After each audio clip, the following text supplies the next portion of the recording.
folks. Welcome to the next episode of the Snowy's Camping Show, joined by myself, Ben, and my colleague, Lauren. How are you? Good. Good. Yeah. Same intro every time. We are a number of episodes into 2025 now. Season 5. Can't believe we're up to season 5. Yeah, still a bit weird, isn't it?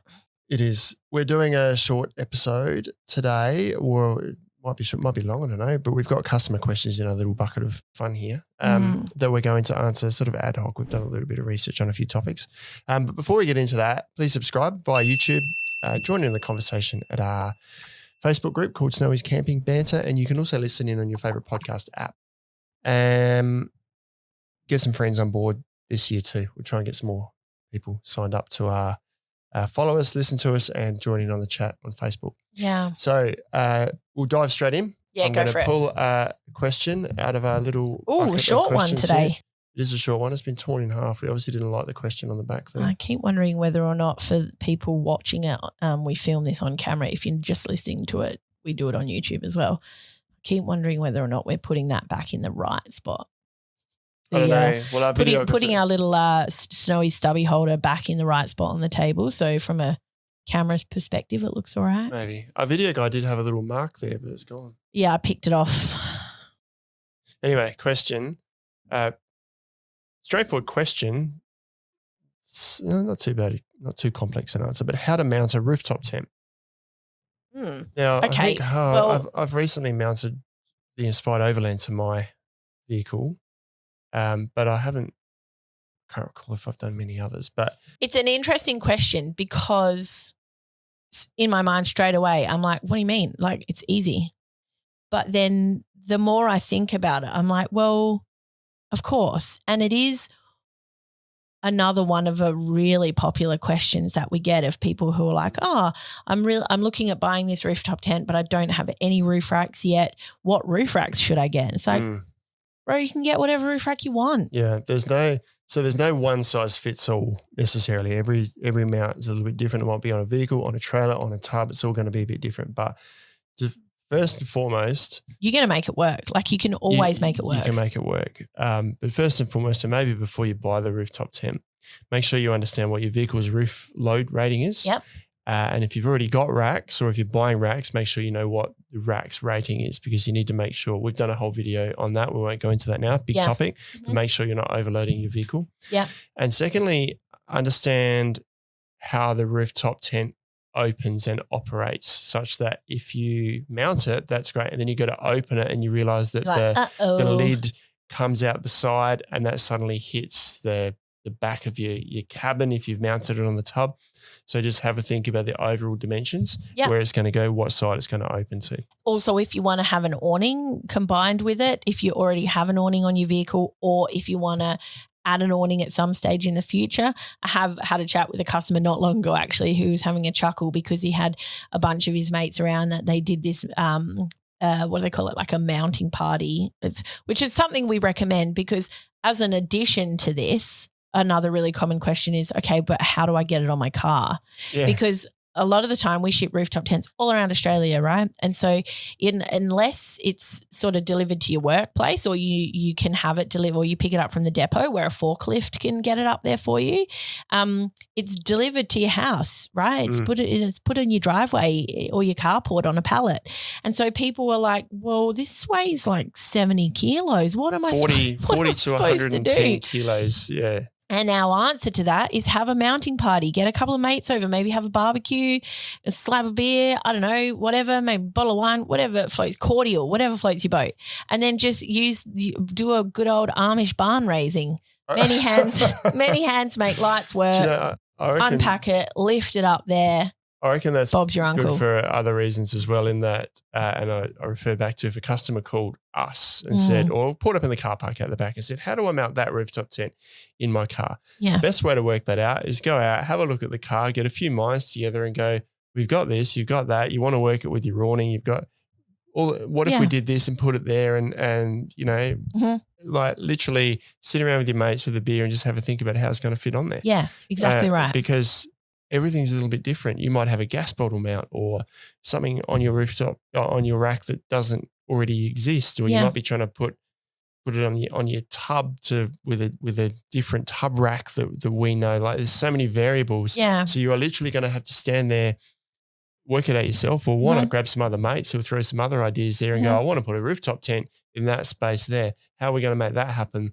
Because you might need to buy different bolts than what come with the tent. Yeah. You might need to move something or make something custom. Like there's all different ways to do it, but make sure you're doing it so that it's safe, it's mounted properly, and it's within the vehicle. And it is that's not to say that it's overwhelming, because it's actually really actually very simple. Yeah. Bit of fun. But potentially think out of the box.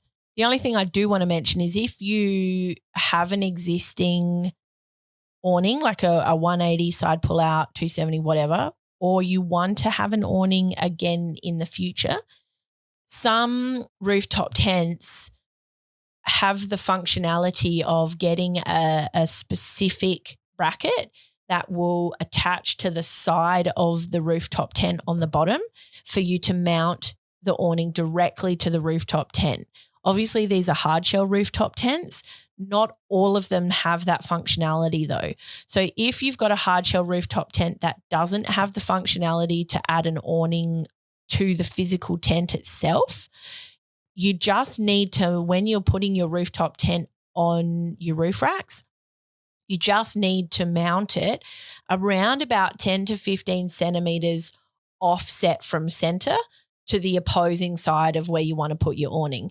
Because then what you can do is you can use either with the awning brackets that come with it, like 180 and 270 brackets tend to be quite long, but you can also get extension brackets that will allow you to mount the awning to your roof rack or roof platform underneath, and give you a little bit of extra space for everything to open up and everything to move and whatever.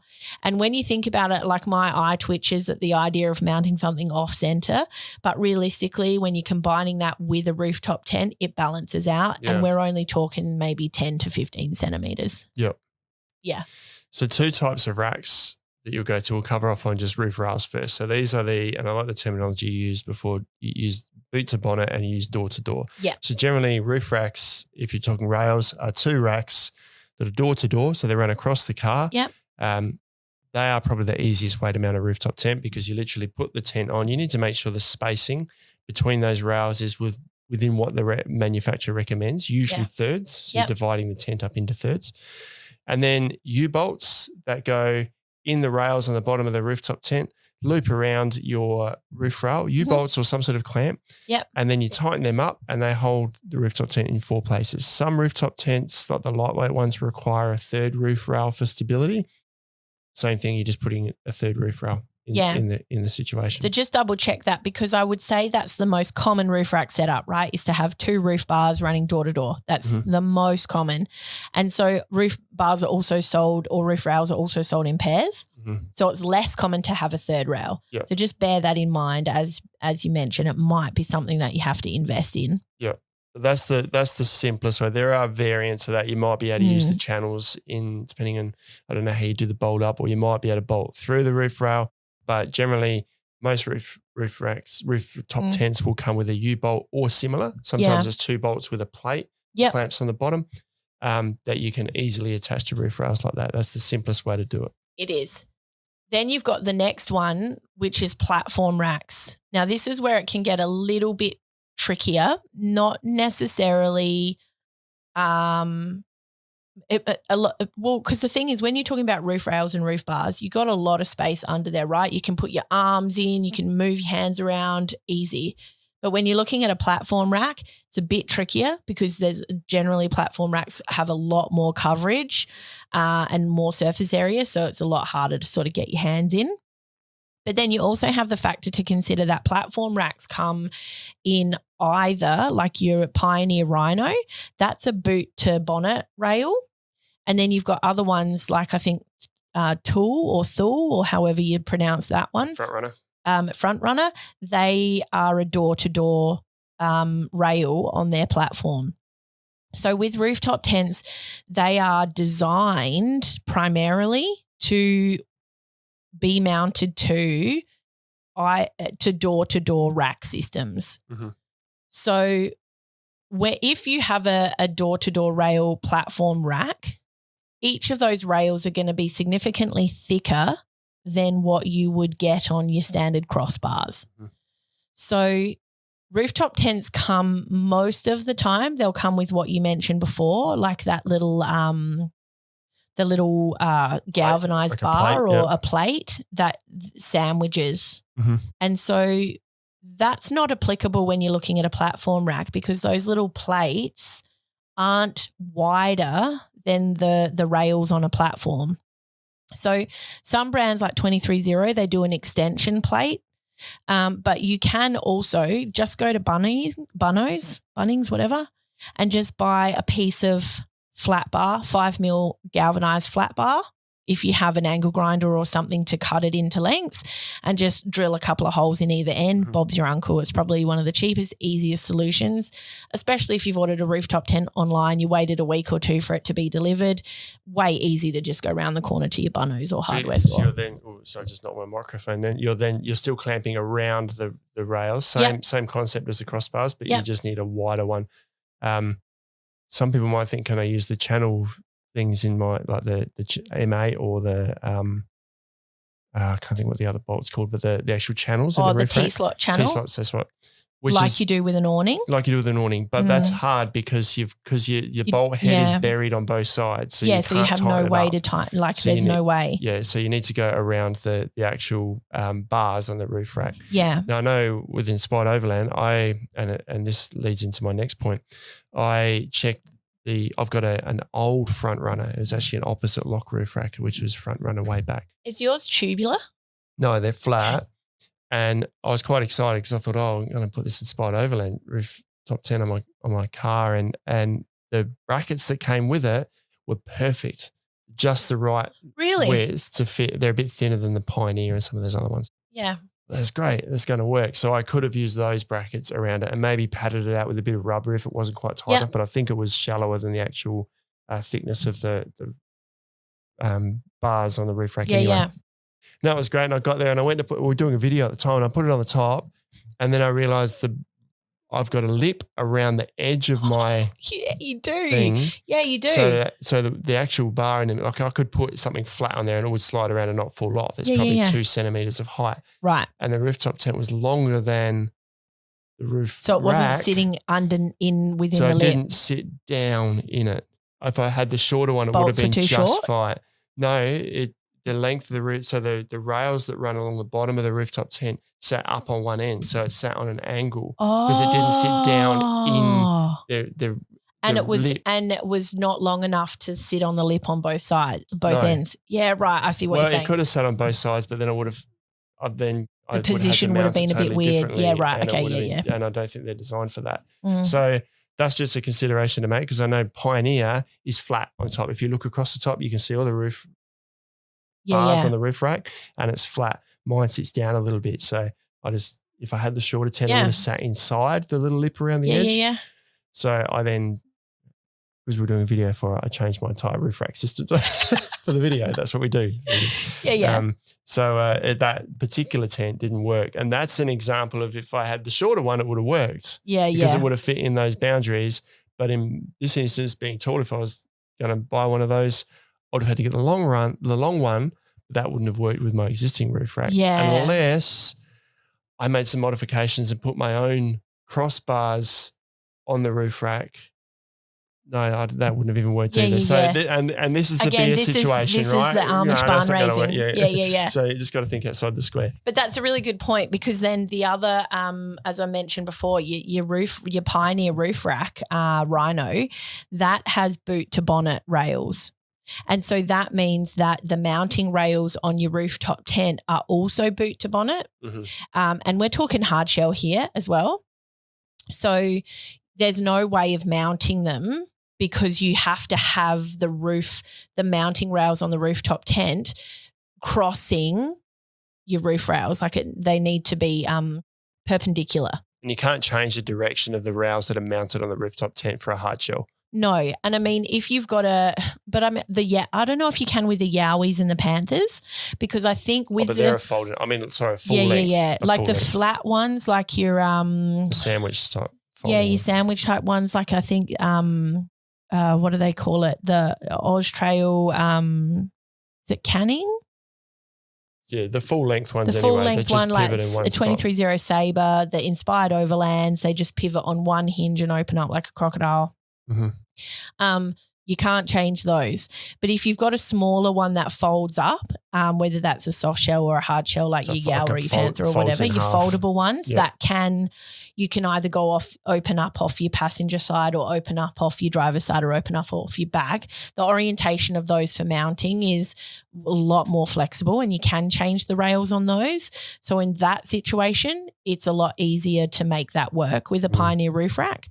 But if you're getting the long, big, flat rooftop tents with Boot-to-Bonnet platforms, you either need to check to see if your roof rack system has got hardware that's specifically designed for this problem. Like I know Rhino-Rack does. They have brackets, rooftop tent mounting brackets to try and to allow for that. To specifically allow for that. You also have underneath the Pioneer rack 3 crossbars for support. You could probably use those to mount onto, but they do sit lower than the platform rack itself because obviously they run underneath those main slats. So you might need to upgrade your bolts or just head down to your local hardware store and get a longer bolt. The other thing you could do is get an accessory rail, which is fairly universal, and that is something that sits on top of your platform and just runs across. So you create your own cross rails door to door on top of your platform rack. Yeah. So there's a few different things. Realistically, if you have either a platform or a standard crossbar roof rack system that runs door to door, it's a very simple process. If you have a platform that runs Boot-to-Bonnet, it's a little bit trickier. You may have to get a bit more creative about how you're going to mount it. Also question whether you need it, because if you've got a platform with a rooftop tent on it, you're not using most of that platform, so you're carrying a heap of extra weight that you don't need. Yeah, that's true. So it's probably worth just getting the rails instead. Yeah, because the benefit of the platform, like you say, is for carrying cargo, right? Yeah. Yeah. So as you can see, we were going to do a short episode and we've gone out to 20 minutes here now. Yeah. There's many ways to do it. The most important things though are, as we mentioned at the start, make sure that you're in the boundaries of what your roof load rating is for your vehicle, what your roof racks recommend as well. Yep. Where possible, use proper and rated M8 or rated bolts. Shouldn't say M8, could be any size, but rated bolts. Don't use a cheapo U-bolt because you don't want your rooftop tent flying off. If you just go for stainless or galv, spend a little bit more and just get something that's actually got like a rated bolt that's going to definitely hold your rooftop tent there under force. And when it's on off-road and stuff, there's a lot of vibration, a lot of movement going on. So you want good bolts holding that on. And just check the orientation of how it opens up, any overhang when it opens up, and make sure that fits in the boundaries of what you're doing. Because if you're putting it on a tub, it's lower than the cabin roof, you need space for that to lift up depending on the orientation of how you're setting it up. And the awning's out the side as well. Sometimes you might not be able to put the awning out on one side, which doesn't matter. It might just have to be something you accept because your awning might go into the back window of your cab on your ute. You might not be able to put the awning up on that side. Yeah. You just got to accept that they're all things to think about. All things to think about, but there is a way through it. So try not to be overwhelmed. So if you want some help and you come to the store, just bring some beers. We'll meet you in the car park. We'll meet in the car park and we'll talk it over. Yeah, love that. All right. Thanks, guys. That's it. Thanks for watching. We'll see you next time. Have a good one.